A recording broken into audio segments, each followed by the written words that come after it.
Senior वजीर सिंध शर्जील इनाम मेमन ने मानसून, सैलाब और हीट वेव जैसे खतरात के खिलाफ विफाक और सिंध के दरमियान मुअस्सर हम आहंगी खुश आइंद करार दे दी और वाज़ेह किया कि जदीद टेक्नोलॉजी हकीकी वक्त के मौसमियाती, आबी और जोग्राफियाई डेटा की मदद से खतरात की बरवक्त निशानदही मुमकिन हो सकी।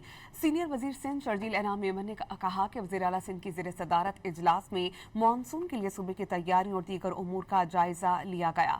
सूबाई हुकूमत अवाम के जान माल के तहफ़्फ़ुज़ और कुदरती आफात से निमटने के लिए मुकम्मल तौर पर तैयार है। कुदरती आफात से निमटने के लिए पेश की मनसूबाबंदी, बर वक्त फैसले और जदीद टेक्नोलॉजी का इस्तेमाल वक्त की अहम ज़रूरत है। शर्जील इनाम मेमन ने खबरदार किया कि मौसमियाती तब्दीली के बायस पाकिस्तान को ग्लेशियर्स तेजी से पिघलने, अचानक सैलाब, दरियाई तोग़यानी, शदीद गर्मी और तवील खुश्क साली जैसे खतरात का सामना है। इस तरह के पुरखतर हालात में तमाम मुताल्लिक़ा इदारों में मुअस्सर राबता नागुज़ीर है।